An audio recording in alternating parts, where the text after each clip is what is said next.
Hello दोस्तों, स्वागत है आप सभी का इंस्पायर साइंस क्लास की इस यूट्यूब चैनल पर। तो आइए शुरू करते हैं अपना अगला टॉपिक। और जैसा कि आप जानते हैं कि हमने शुरू किया है चैप्टर आनुवंशिकता एवं जैव विकास, और उसी के क्रम में ये हमारा अगला टॉपिक होगा। तो आइए शुरू करते हैं अपने अगले टॉपिक को। और टॉपिक क्या है? लक्षणों की वंशागत। और आप जानते हैं कि आनुवंशिकता के जो नियम हैं या वंशागत के जो नियम हैं, इसको किसने दिया? इसको दिया मेंडल ने। तो देखिए, मेंडल का इसमें हम योगदान पढ़ेंगे।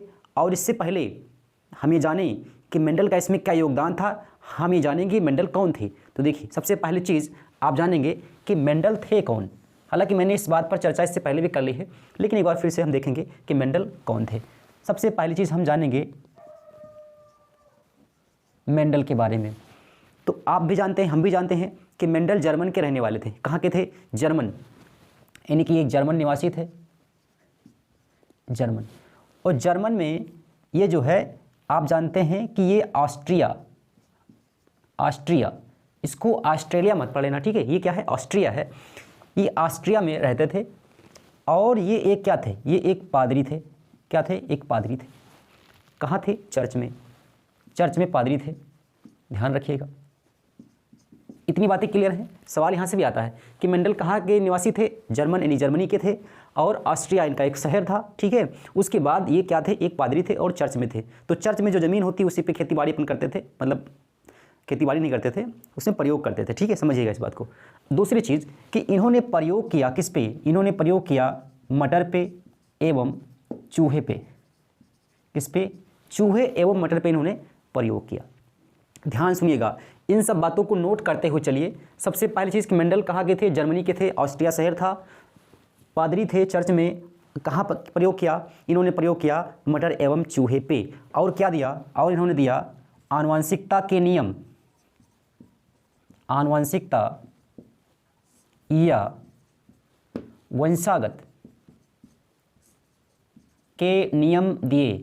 किसने दिया? मेंडल ने दिया, ठीक है। अच्छा, एक चीज़ और समझिए यहाँ पे, आनुवंशिकता या वंशागत के जो नियम मेंडल ने दिए, ये जो नियम थे, इन्होंने मुख्य तौर से जो अपना प्रयोग किया था वो मटर पे किया था। किस पे किया था?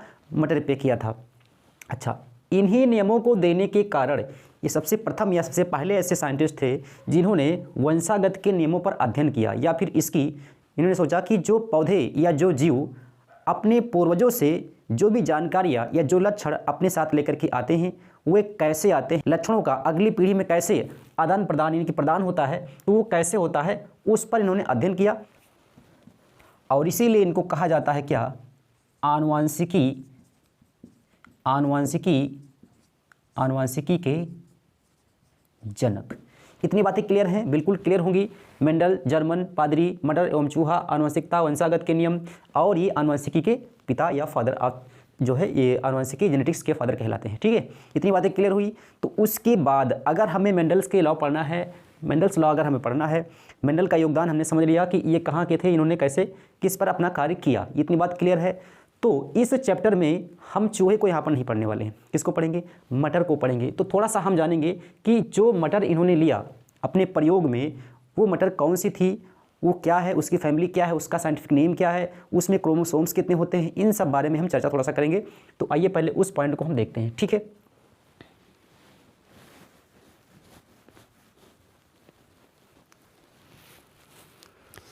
देखिए, मेंडल ने प्रयोग में क्या लिया था? मटर लिया।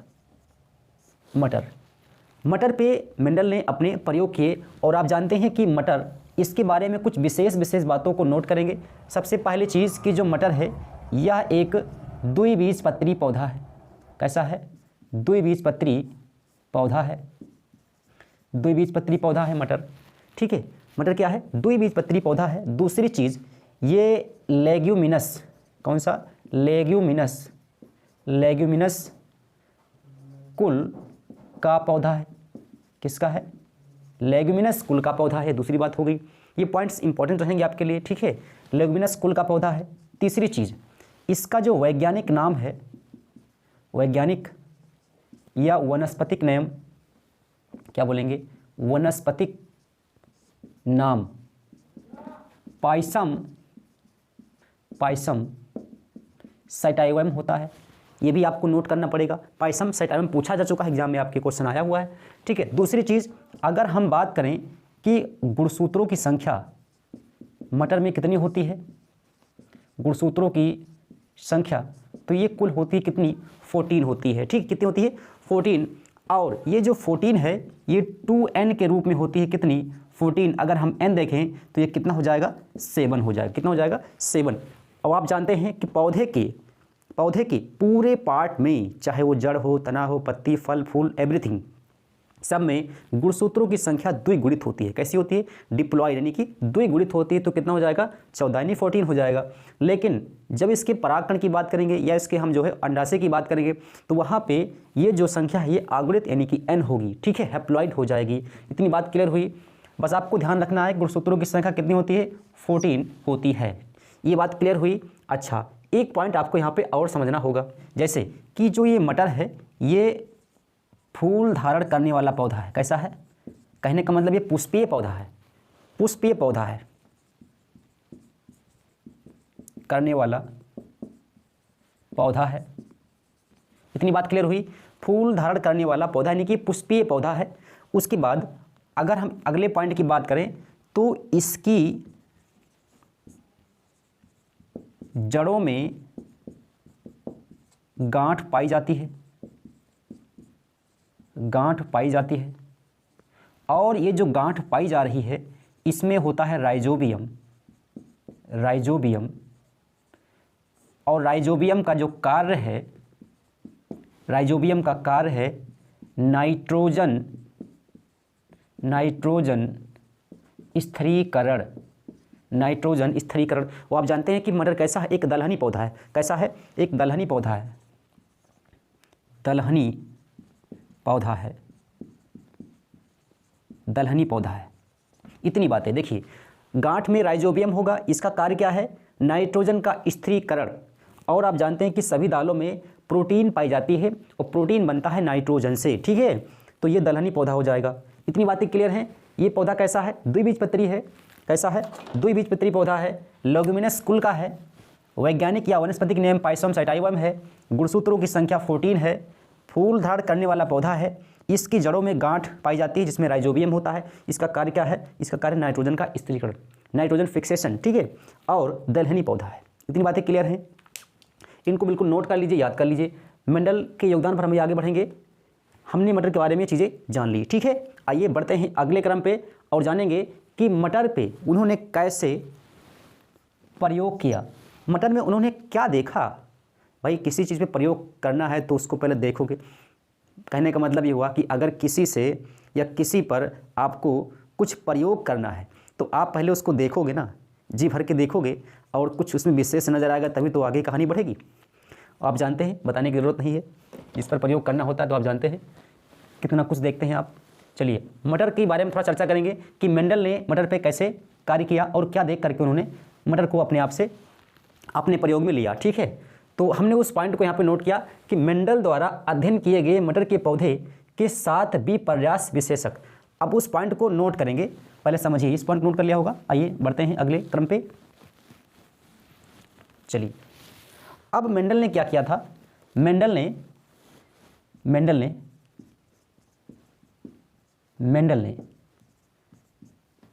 मटर की 7 जोड़ी विपर्यासी लक्षणों को लिया। अब ये क्या चीज़ है, इसको समझेंगे। देखिए मटर की कई किस्में होती हैं। आप अगर आगे उसको पढ़ोगे कहीं से भी तो आप जानेंगे कि मटर की हजारों किस्में हैं, ठीक है। तो उसमें से कुछ मटर ऐसी थी, जैसे हम बात करें उसके आकार की बात कर लें या हम तने की लंबाई की बात कर लें। समझिए, मैंने मटर लिया और उसकी तने की लंबाई को देखा, तने की लंबाई, ये हमने एक फैक्टर लिया, एक लक्षण है। लक्षण वे होते हैं जो आपको दिखाई देते हैं। इतनी बात समझिएगा, ठीक है। ऐसे स्थूल रूप में, कहने का मतलब कि मेंडल इतने बड़े साइंटिस्ट अभी नहीं थे वो कि वो अंदर जा करके चेक करें कि वो जो स्थूल रूप में दिखाई दे रहा है उसके लिए कौन सा कारक जिम्मेदार है। हालांकि उन्होंने कहा कि वो कारक हो सकता है, लेकिन वो एक्सप्लेन नहीं कर पाए कि कौन सा कारक होता है। तो उन्होंने ऊपर ऊपर देखा स्थूल रूप में, ठीक है, कॉन्क्रीट फॉर्म में, और कहा गया मतलब तने की लंबाई को उन्होंने देखा, तो देखा कि कुछ मटर में तने की जो लंबाई थी वो लंबा पौधा था और एक था बौना। कैसा था? बौना था। तो दो लक्षण तो एक ही है, ठीक है, लेकिन विपर्यासी है। ये लंबाई, देखो लंबाई का लक्षण है लंबा और बौना, दो टाइप का पौधा मिला, ठीक है, दो टाइप का पौधा यहाँ पे दिखाई दिया।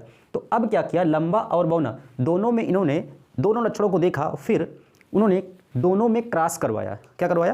क्रॉस करवाया। और क्रॉस करवाने के बाद जब अगली जो पीढ़ी आई उसमें देखा कि जो बौनापन है वो खत्म हो गया।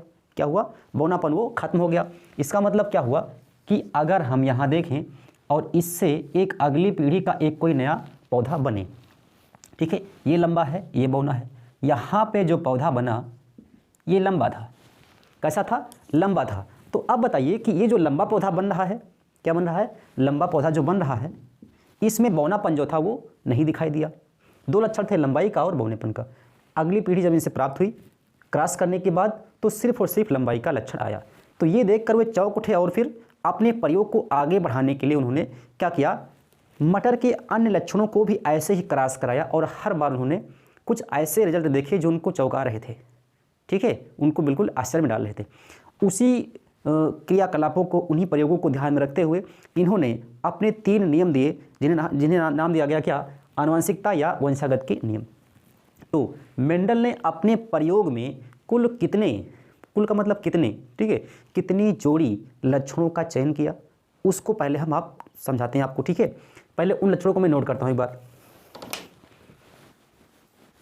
आइए देखिए, हमने यहाँ पे इन सभी लक्षणों को मैंने यहाँ पे नोट किया, ठीक है। तो देखिए यहाँ पे मेंडल ने अपने प्रयोग में मटर के पौधे से जुड़े हुए जितने भी लक्षण अपने प्रयोग में शामिल किए थे सभी को हमने यहाँ पे नोट किया। अब इन लक्षणों को एक एक करके पहले समझिए। मेंडल ने कितने लक्षण लिए थे भैया?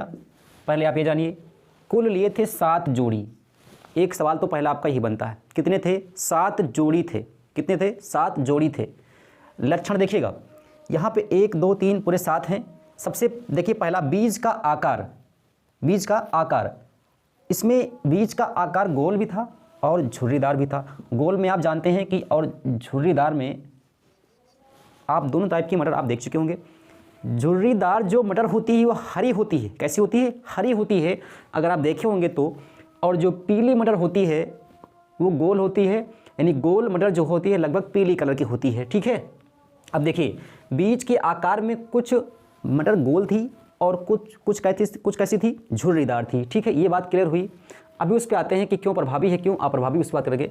बीज का रंग देखिए, कुछ मटर पीली थी तो कुछ कैसी थी? हरी थी। आगे बढ़िए, फूल का रंग बैंगनी और सफ़ेद। उसके बाद कली का आकार, फूली हुई कली और सिकुड़ी हुई कली। अगला बढ़िए, फली का रंग अगर हम बात करें तो हरी और पीली, ठीक है। पुष्प की स्थिति अगर हम बात करें तो कुछ अच्छी थी तो कुछ कैसी थी? अंत्य मतलब इंड पे थी। और नेक्स्ट और लास्ट है, तने की लंबाई, एक लंबा पौधा था यानी लंबाई, तने की लंबाई ज़्यादा थी और एक बौनापन था, ठीक है। आप समझिए, इसमें कुछ ऐसे लक्षण थे जो क्रॉस करवाने के बाद, आप समझिए, पहले इस पॉइंट को समझिए, इधर समझिए। जैसे हमने गोल यहाँ पे एक लक्षण लिया, यहाँ पे एक झुर्रीदार है। गोल और झुर्रीदार आपस में विपर्यासी हैं। कैसे हैं? विपर्यासी, यानी कि विपरीत हैं। बात समझ में नहीं आई? गोल और झुर्रीदार आपस में क्या है? विपर्यासी लक्षण हैं, इसलिए यह एक जोड़ा हो जाएगा। क्या हो जाएगा? जोड़ा हो जाएगा।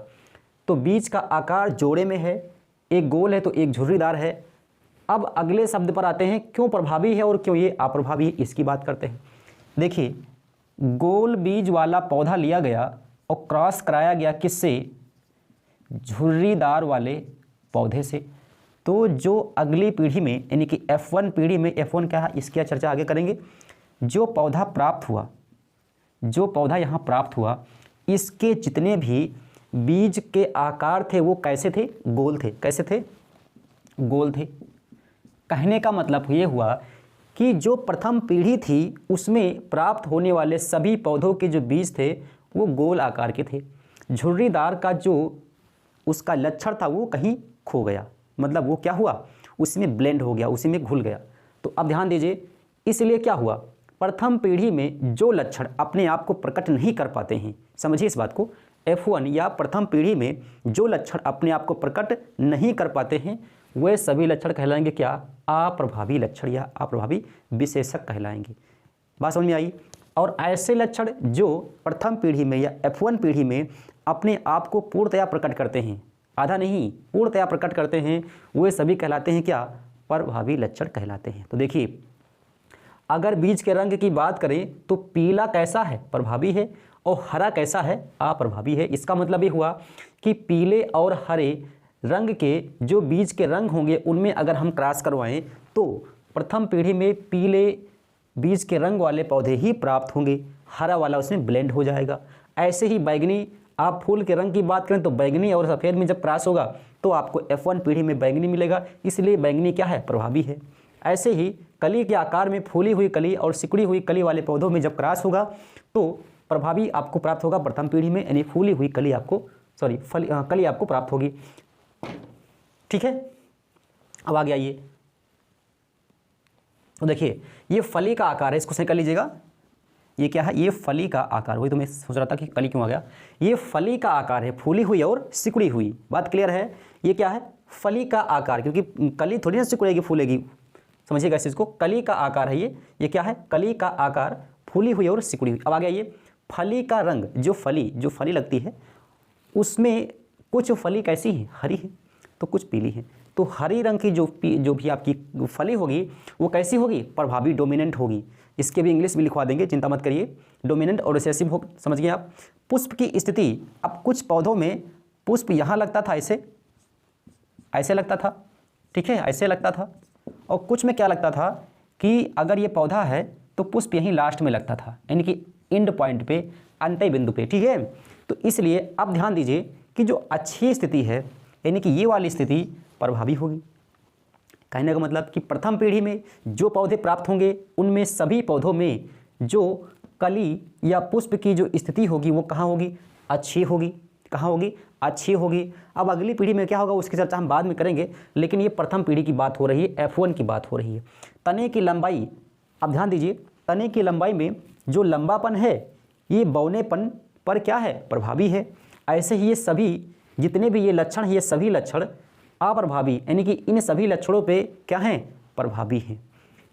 कहने का मतलब कि प्रभावी अप्रभावी क्या है, ये उसके ऊपर प्रभावी रहेगा, समझिए। तो लंबापन क्या होगा, अगर लंबाई और बौनेपन में क्रॉस करवाया जाए तो F1 पीढ़ी में जो पौधे प्राप्त होंगे कैसे होंगे, कैसे होंगे, सभी पौधे लंबे होंगे। कैसे होंगे, लंबे होंगे। ये बात क्लियर हुई। अब रही बात इनको याद करने की, तो कैसे इनको याद करेंगे, थोड़ा सा उस पर हम चर्चा कर लेते हैं। बिल्कुल ठीक समझिएगा इसको याद करने के लिए सबसे पहले आप याद करेंगे बीज का आकार, बीज का रंग, दोनों चीज़ें आप पहले याद करिए, गोल पीला और झुर्रीदार हरा, ठीक है। इसमें क्या हो जाएगा, डोमिनेंट में आपका गोल पीला, बीज का आकार, बीज का रंग, दोनों एक साथ याद करिए, याद हो जाएगा, ठीक है।